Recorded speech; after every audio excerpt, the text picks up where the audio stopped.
it's quite nerve-wracking. As you mentioned, there was a false alarm that resounded in the vicinity of this community village just up north in the industrial zone of Ashkelon, a city of 100,000 inhabitants.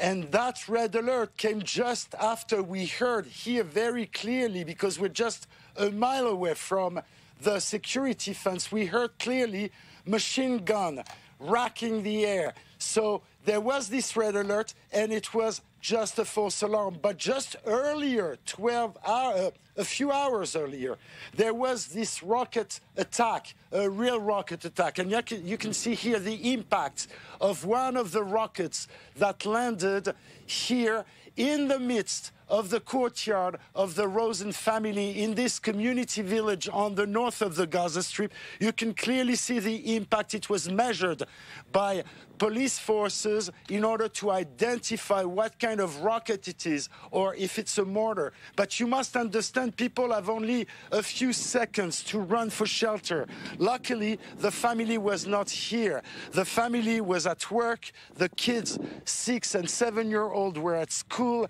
The baby, who is 10-year-old, was in a kindergarten, and nobody was in the house. But you can see about 30 feet away from the impact, you can see, just a second, you can see the impact of one of the shrapnels here on the window of the living room of the Rosen family. We spoke earlier to Aviv Rosen, the homeowner of this house, and this is what he told us.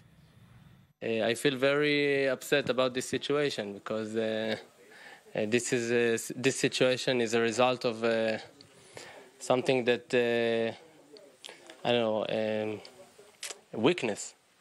It is our government weakness.